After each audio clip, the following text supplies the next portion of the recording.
Thank you. Thank you so much. Please sit down. Thank you so much.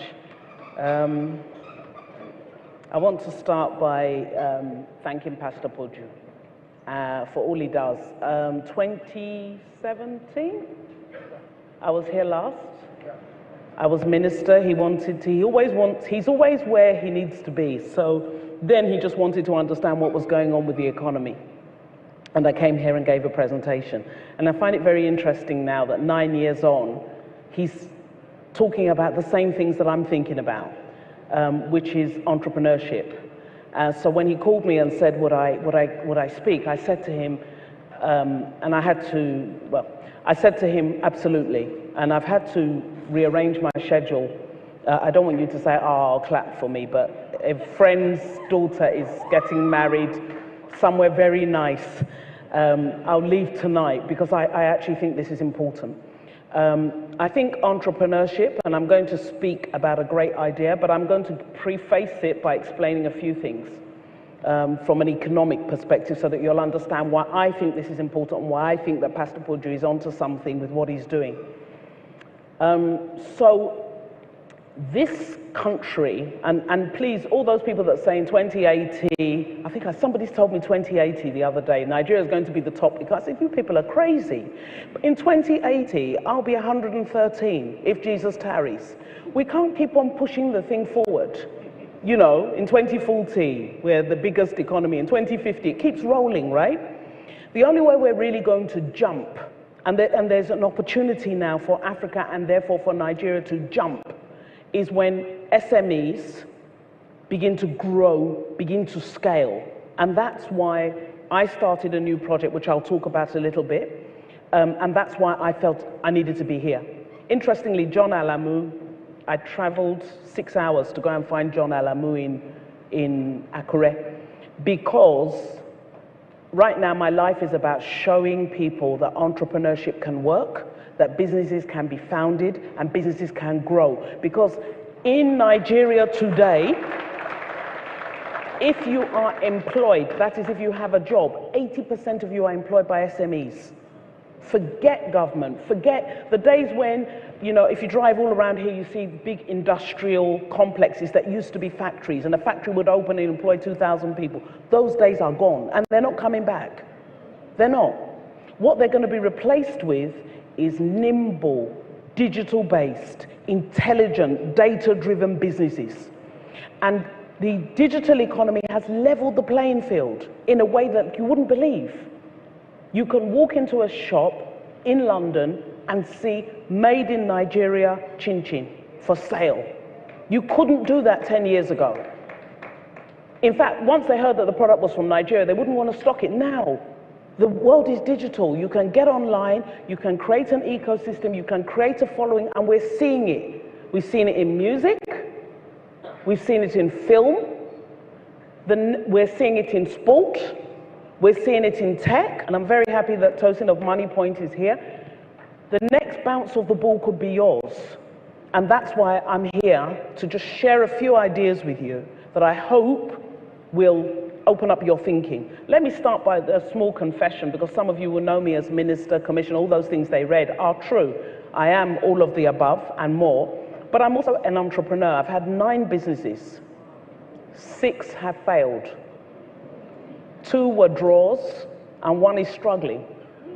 And I say that with intentionality because failure is a part of business, okay? So and I say this, and it's very important as children of God to understand this, because this is where a lot of us get it wrong.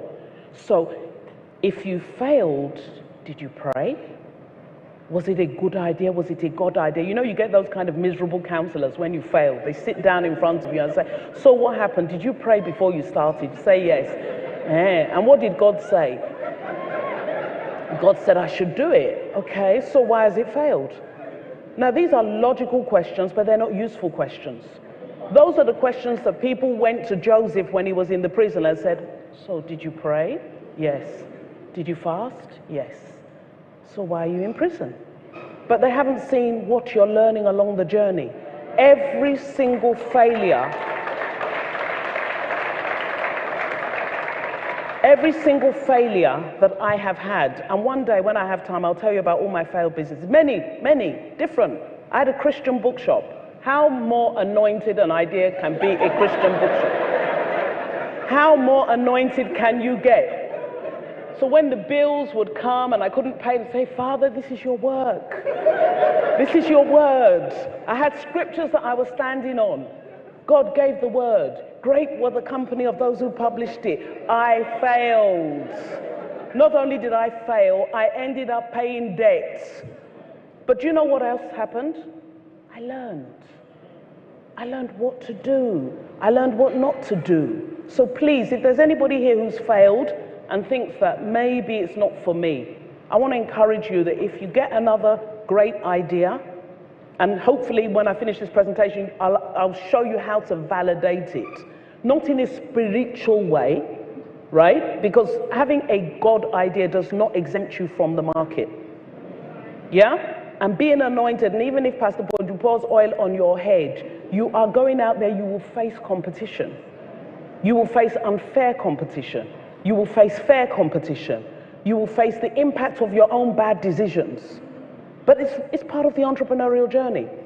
And it's an exciting journey. So I have a very bad habit. My staff have told me of getting them to present PowerPoints and then talking as I like. So today, I'm going to try to stick to what I've prepared. My presentation is called A Great Idea.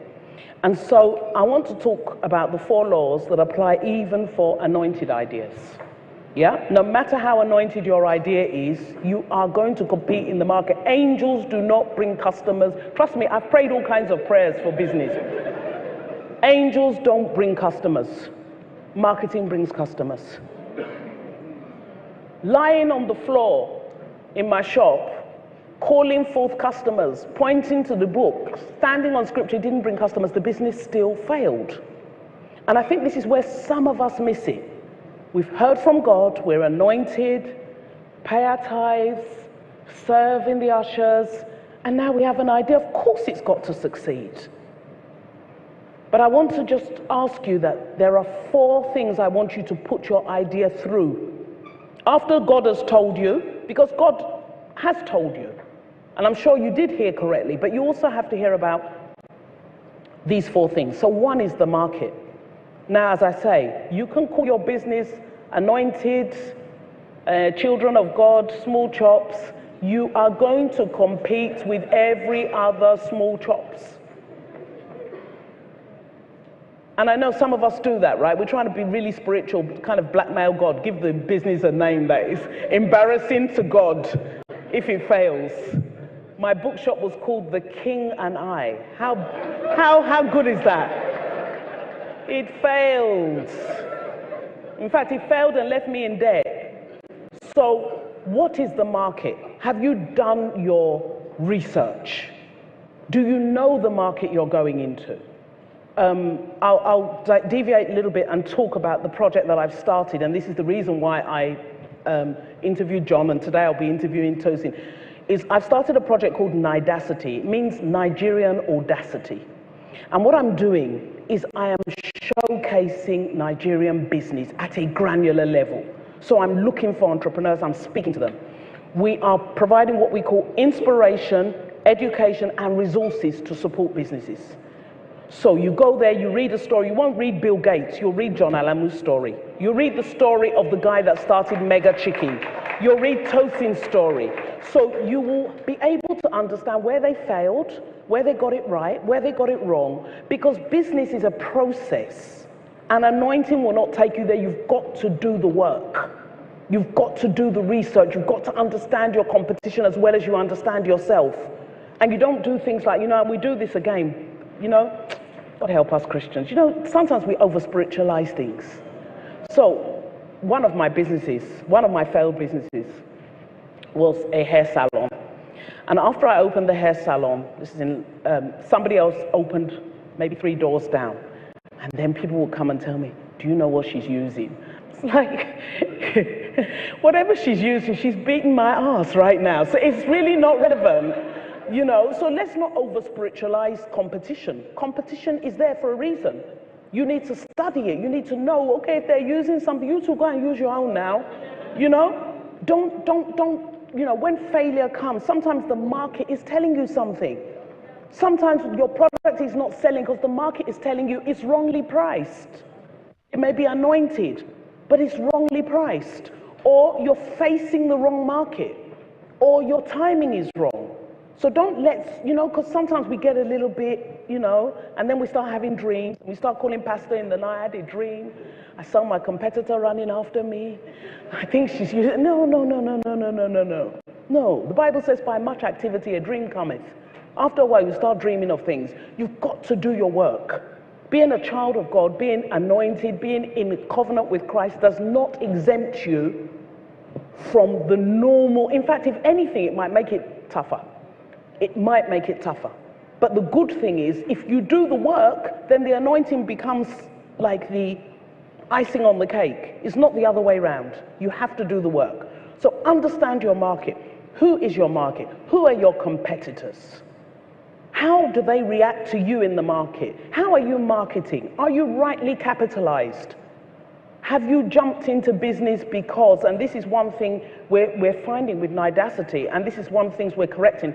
Let me rephrase something that John said because I was listening to him. In Nigeria, because of the job situation, and that's why I decided to do what I'm doing, we have what we call entrepreneurs of necessity. They actually would rather not be an entrepreneur. They would really just rather earn a salary every month. But because there are no jobs, one auntie or one uncle then calls you and says, what are you doing? You better go and create your own job. And that's how some people have found themselves in business. Business they don't understand. They really, really would just rather on the 28th of every month, just let me see alert. And I think two things we've got to do. One, we've got to deliver some people from this idea that only being an entrepreneur is worth anything in Nigeria. It's a very dangerous logic, and I see it a lot. I see people that are doing really well. Last week, I think I was in Port Harcourt. Port Harcourt is oil and gas city. You have people saying, no, I want to be my own. Your own what? Do you want to sink an oil well? I mean, what do you want to do? So if you are called to entrepreneurship, that's great. But if you are not, don't let anybody call you to entrepreneurship because you will fail. Anointed or not, you will fail. The same auntie that tells you that, don't worry, I will give you money, I will set you up. When her money goes, she will fight you. So don't be forced into entrepreneurship. What we need to do is to remove the entrepreneurs of necessity and give them opportunities to be the CEO, to be the head of HR, to be the head of legal, to be the company secretary, to be the financial controller, and they will be happy doing it. And that's why getting our small businesses, SMEs growing is economically and politically important. And we need to stop this idea that everybody must be an entrepreneur. That's the problem in Nigeria. Everybody wants to have their own. Everybody must have their own. If you look at countries that succeed, they actually succeed by a few people growing big. So we need John to be bigger. We need Money Point to be bigger. We don't need Money Point. But some of you have come here to come and hear, Cocoa, okay, I'm from Ondo, cocoa, he made money from cocoa. And off you go into the cocoa farm. You are going to fail, oh. You will fail. You will fail. You need to have your own idea. And it has to have the right timing, the right knowledge of the market. And then you have a chance of success. And then the anointing then takes you where you need to go. But without that, please don't, nobody should come and, anyway, I've told you my own story. I can tell you all my businesses had phenomenally Christian names. And they failed. So, let's go on to the numbers, which is something I'm very passionate about. You cannot run a business without knowing your numbers. You can't. You can't. And this is where a lot of businesses struggle. So we, again, I'm plugging, but Nidacity is a not-for-profit, it's a charity. We are working to help people to understand their numbers, because what we're discovering is, especially the creatives, the fashion, the catering, there's a lot of busy doing nothing. There are a lot of people that are busy, they're running around in circles, they're not making any money. And they don't know they're not making money because they don't know their numbers. So we've started creating tools. We started running workshops. There's one next week for fashion and for catering entrepreneurs, which I'm teaching myself, getting down into the numbers. What is your revenue? What is your variable cost? What is your gross profit? There are 5 numbers you've got to know. 5. You must know them for whatever business you're in. your revenue, your gross profit, your net profit, your cash flow, your break-even point. If you cannot define them, please don't go into business. That should be the first thing you do. Research the business you're going into. Some businesses have very high gross margins, but you don't sell that many. So if you're a fashion entrepreneur and you sell an outfit for $500,000, your gross profit margin may be 300%, but you may only sell 4 in a month, and that's enough. A lot of us go into businesses where the margin is very low. The number of people I've had that come to me, especially these entrepreneurs of necessity, Auntie, please, can you loan me money? I want to start a business. Okay, what do you want to sell? Provisions. Just look at them, please, can you? Do you know the margin on provisions? Do you know that the margin on provisions is like 2%? How many are you going to have to sell to make any money? So any business you want to go into, please go and do the research, ask the questions, go online, come to our website. We're doing profiles, we're breaking down numbers, we're showing people this business. So like cement now, on a bag of cement, do you know how little their margin is? So don't just see, you know, and Nigeria can be funny like that. I'll tell you a little story. I think I've got enough time to tell you the story. So when I was in, and as you're doing your research, do it with skepticism, like, you know, one eye open and a whole lot of wisdom. So when I was in financial services, we used to go out and look for deposits, look for money. And I had this client, I'd just come into the country from England, so I had this client, so they used to send me out because my accent was good, right? Then it's changed now, but my accent was really good then. And I used to go out to market, and I always used to get checks because I would just, you know, hi, how are you? I just come back from London. And they'd be like, oh, this nice British girl, she's not going to steal our money. And so they would give us, you know, I became a really, I was actually employed as a financial controller. I actually became the top salesperson because, you know, I just go out and just speak some English, and it was working. So we had this particular client in Lagos Island, and she said to me, where did you say that your office is? And it was in Marina, so I pointed to the building. She looked up, she said, yeah, okay, let me test you. So she gave us 5 million cash. And I was looking at this woman like, what business can this woman be doing to just, you know, you don't know me. If I run away with this money, you're literally... Anyway, over time, she became a really strong client of mine. And I became, you know, a friend. You know how you endear yourself to people. So she used to sell wine. So I said to her, Ma, this wine business, it's like really good. And, you know, and the entrepreneur in me is thinking, wine, okay, where do you get your wine from? So she said to me one day, she just looked at me, you know, that kind of pity, like, you don't know anything. So she said I should follow her. So we get in the car, we drove. I'm like, okay, this is Ijebode, we're still driving, okay. Anyway, we finally get to some clearing, and I literally mean clearing. You know those places where there's a sign that written says, this way to. It was, you know, this way to, and so that's where we ended up. And maybe as far as the eye can see. So if you imagine this auditorium times 10, she had catfish ponds, little earthen catfish ponds. So I said, Mama, she said, eh. I mean, we didn't have to talk. She said, and 3 of my friends are in wine business. So her wine was a cover. She said, if they know what I'm doing, they will come and join me now. The 3 of them have gone to start wine. And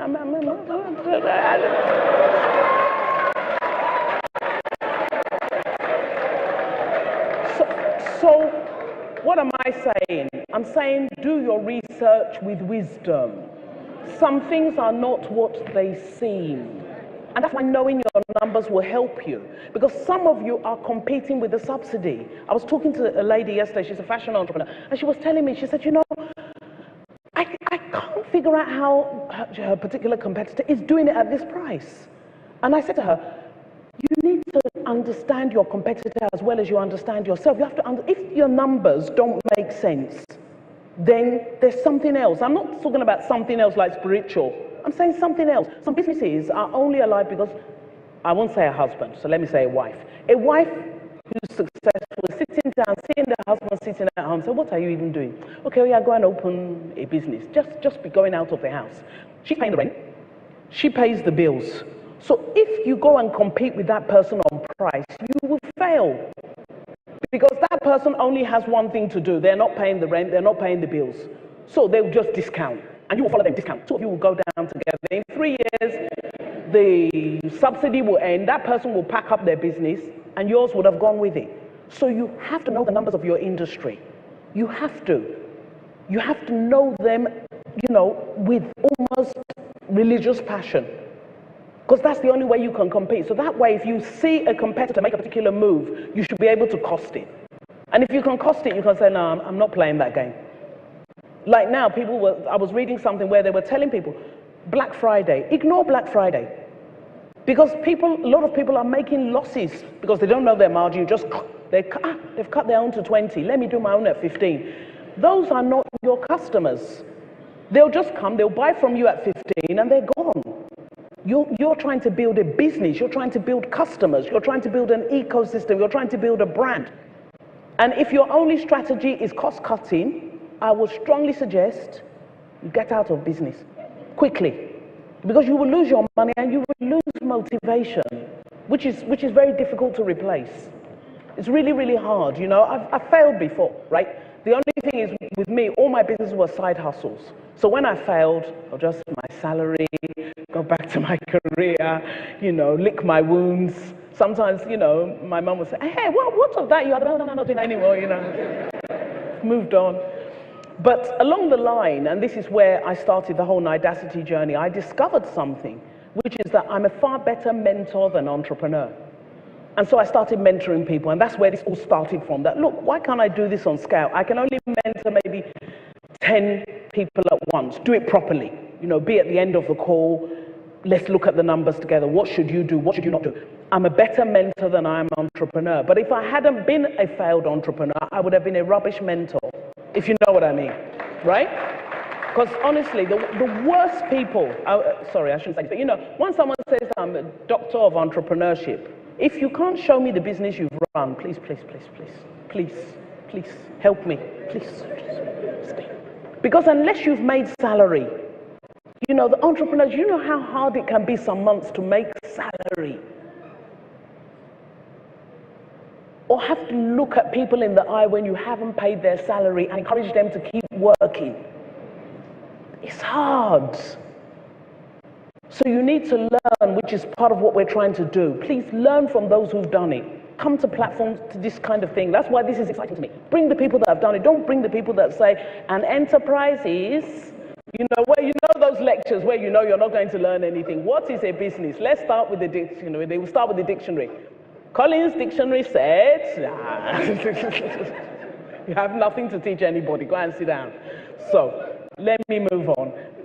I'm trying to stick to my slides, and I'm not doing very well, but anyway, I hope you're getting something. Okay, that's good. That's what we want. Right, so law 3 is timing. And I can't stress this enough.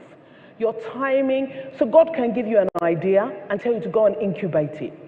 Go and incubate it. Go and learn everything you can about that industry. Go and immerse yourself. Go and equip yourself.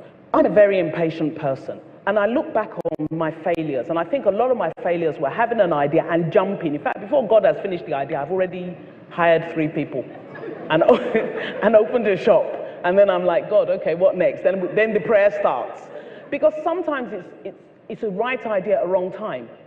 And sometimes you're in a job, and this is where some entrepreneurs make mistakes. You're in a job and I just want to have my own business. I just want to have my own business. And you're not doing the other person's business particularly well. In that business where you are is where you can make the connections that will give you yours. So come, show up, be the best you can at everything you're doing. And as you're waiting for your idea, waiting for your opportunity, use it as a period of learning. Use it as a period of immersion. Know everything there is to know about what it is you want to do. So that when that opportunity does come, you're ready. You're ready. Prayer will not make you ready. It will assist your readiness, but you have to do the work.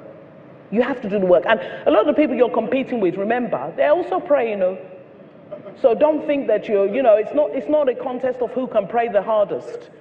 Out there in the market, people that are praying are there. People that are praying to other things are there. People that are praying like you are there. And God is not inefficient. in how he's a respecter of nobody.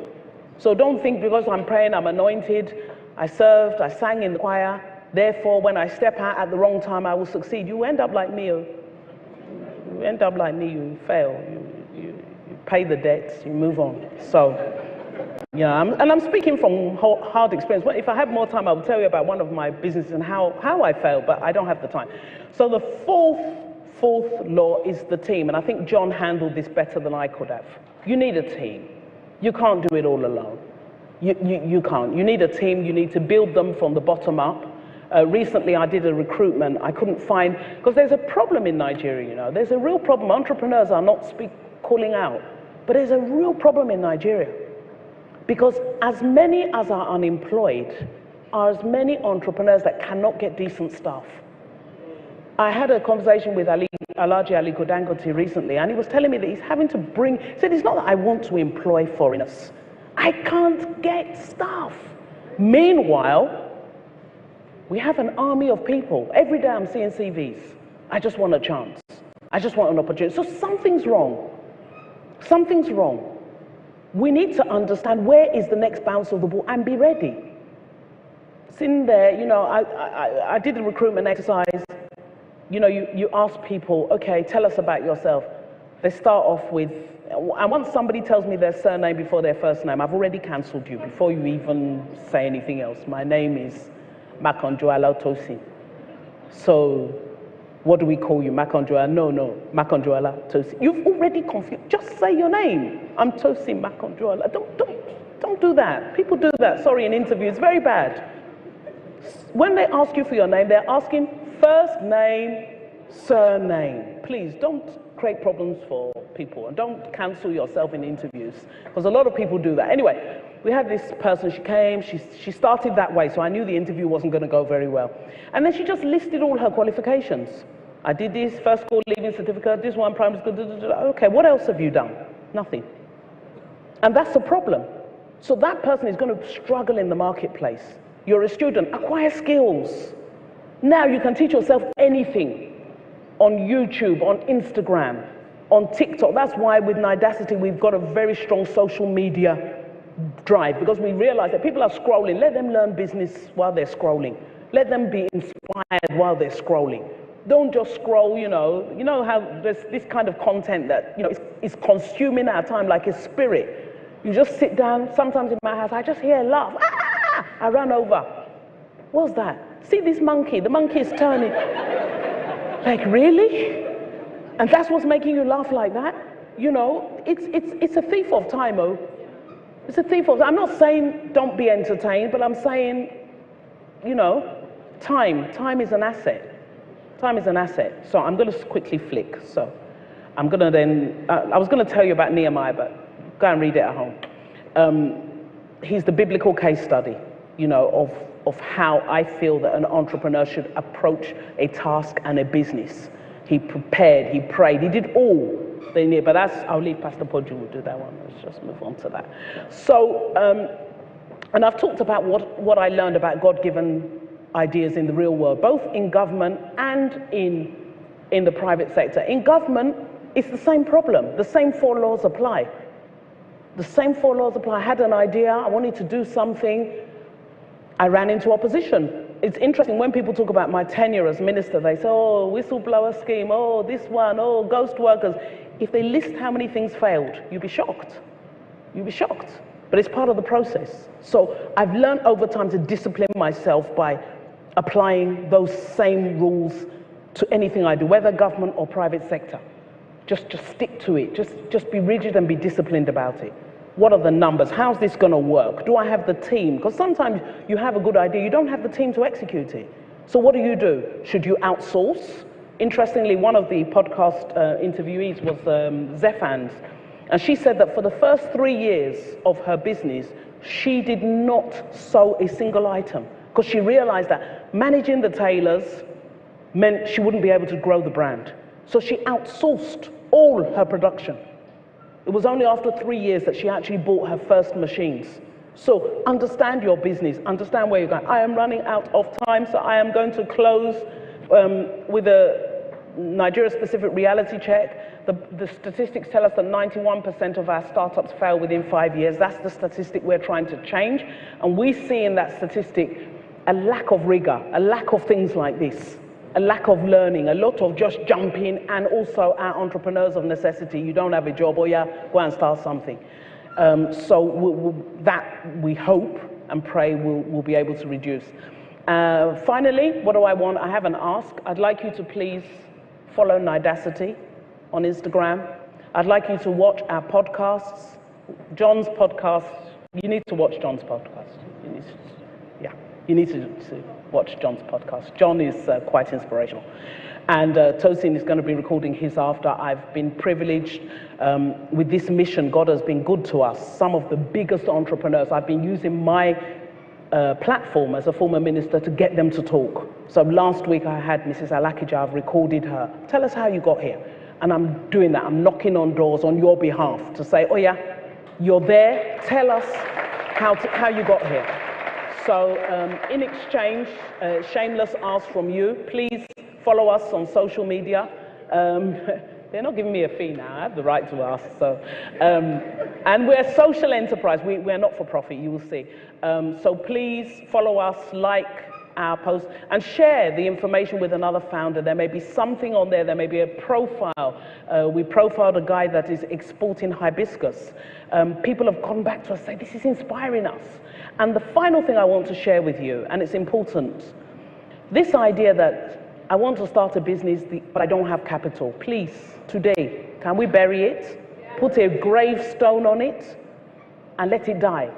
One of the things we're doing is we're featuring a whole series of entrepreneurs. We call it No and Low. People that started with no capital or low capital. You'll be shocked at the businesses that started with 1,000 naira. You'll be shocked at one of the people that we've profiled. She now employs, I think it's 26 staff. Her first capital came from, she went to a party, she tied somebody's gilly and they liked it. So she tied 26 gillies in one day. That's how she got her seed capital to start a business. She now employs 26 people. So please, don't cancel yourself. Money is actually not the first thing you need. You need, first of all, a great idea. So there, I will close. Thank you so much for listening. Wow, keep the applause coming.